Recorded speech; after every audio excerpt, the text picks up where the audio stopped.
G'day guys, this is Shim from Sick Puppies and you're hanging with me on Backstage Entertainment.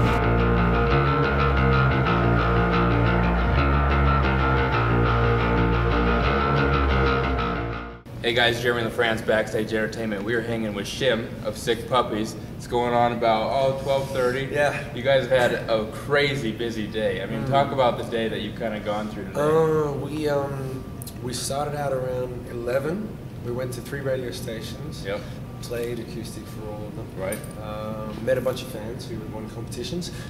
Did a meet and greet back here at the venue afterwards, and had to unfortunately push back a couple of interviews like this one until after the show. That's right. And then we did a show in front of what we just found out was over 6,000 people, which is actually our biggest show to date. Well, congratulations. Thank you very much. It was an awesome show. We got to hang back there and see you guys. You guys are great. Thank you. Now talk about Sick Puppies, the band name. That's not really a common name you would think of to name a band, but where did that come from? I don't think it's uncommon. I think one of the good things about it is that it's kind of not a common phrase, but it's a phrase that you kind of know. Yeah. You know, you would have heard it before. If someone said it to you, you know, if someone called you a sick puppy, you kind of get it. You know what it means. Right. And that's what we were looking for when we were thinking of band names. Something that was, when we started out, we were kind of a punk band more so than we are now. Okay. You know, it's been nearly 10 years or so since we started the band. Right. And but when we started it, we were thinking of names, and I had a page of everything I would think of. I would write it down. Okay. And I went up to my dad's place one day when I was a kid. I was traveling on the train up, and I thought of Sick Puppies. And then when I got there, he said to me, "What do you think of the band name Sick Puppies? Because I'm reading a book called Sick Puppy." Okay. And it was within the space of an hour. It was really weird. So I was like, I've already thought of it, so I take credit for it. Yep. And then and then I took it to the band. They thought it was cool, and we've been doing it ever since. Awesome, awesome.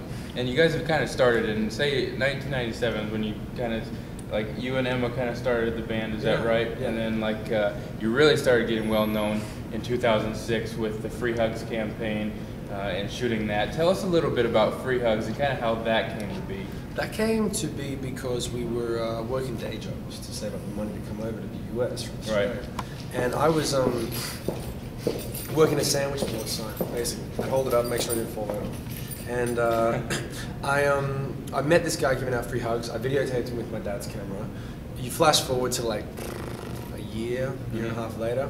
We moved over to the US, and we started working, but we couldn't get a record deal. And right when we were about to go home, he called me up and he told me that his grandmother had passed away. Right. And All the Same was one of the tracks that we had finished for what might be the album if we get a record deal. And we basically, I made the video that night, I sent it off to him, and when I showed it to the band, they thought it was pretty cool, and they said, why don't you put it up on YouTube, which wasn't as big as it is now. But we put it up on YouTube, and it's now at like 64 million views. Yeah. And so it caught on like wildfire, and everybody emailed it to each other because it gave them a good feeling. Right. And that sort of spawned the whole Free Hugs thing and the whole good vibe thing. And then, but after that, the song got played on the radio, and we got a record deal, and we moved on as a band to what we're doing now. Right, right. So yeah, it's really a good, feel-good video. And if you guys haven't checked it out, especially go to YouTube, check out Free Hugs campaign. You know, All the Same. You can search on any of those and find it. If you type in Sick Puppies, you'll see the Free Hugs thing, and you'll see the rest of the stuff. There you go. There you go. Just see, watch it all. Watch it all. Right. So now your latest album, Tripolar, has recently come out a little while ago. But what is probably one of the most things that I guess the best things you like about this album compared to your others? I like the diversity. I like the fact that we took the first record, went on tour, met a lot of the fans, figured out what they like about the band, and listened, and then sort of, I don't know, like push the envelope in a way to the harder songs were harder and the softer songs were softer, and we sort of just, you know, spread our wings a little bit, so to speak, with the music, and we listened to what the fans were liking, and we paid attention, and we wrote the songs accordingly. Yeah. To the music and also to the lyrical issues. So, you know, that was the main thing that I think we were really happy. Oh, great, great. So, what would you say is probably your favorite song you've written, and kind of why is that? I think Odd One is sort of a communal band favorite song because of the issue that it addresses. When we wrote it, it was really about going through high school and the bullying stuff that happened to us. The reason we started the band was because we didn't have a social group. Okay. And now it's called a social network, but the same issue keeps coming up.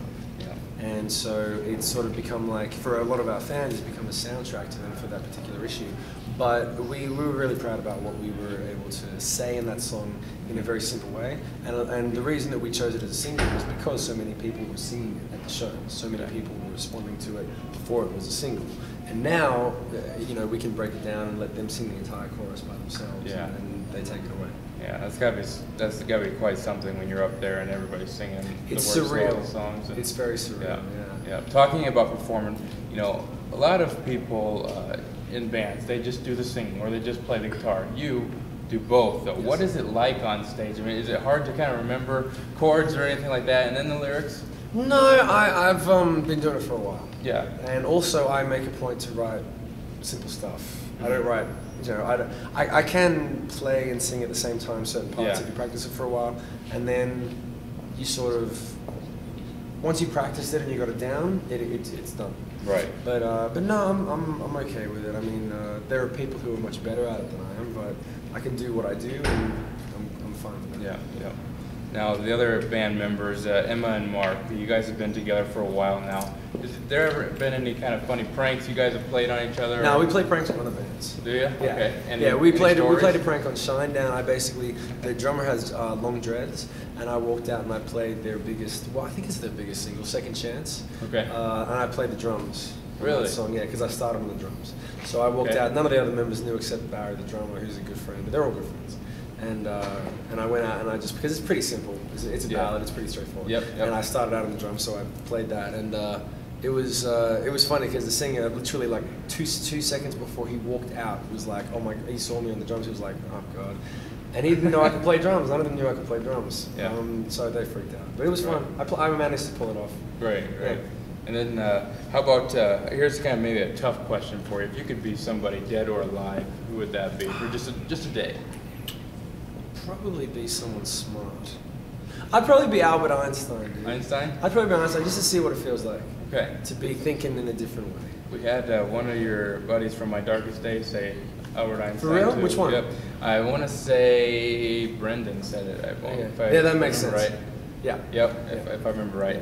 And then just lastly, why don't you tell the fans out there again where they can go to check out Sick Puppies? Go to sickpuppies.com, the MySpace, Facebook, there's Twitter, there's everything. You can type it into Google. You can find it everywhere on the internet now. We're a very viral band, and we are online all the time, communicating, answering emails, writing blogs, doing all that stuff. So you can find us everywhere, basically. Yeah, pretty much just go to Google, search Sick Puppies, you'll find them. So once again, Shim from Thank Sick you, Puppies. Yep, and Tripolar, go buy it now. It's in stores right now, so check them out, guys. I don't mind.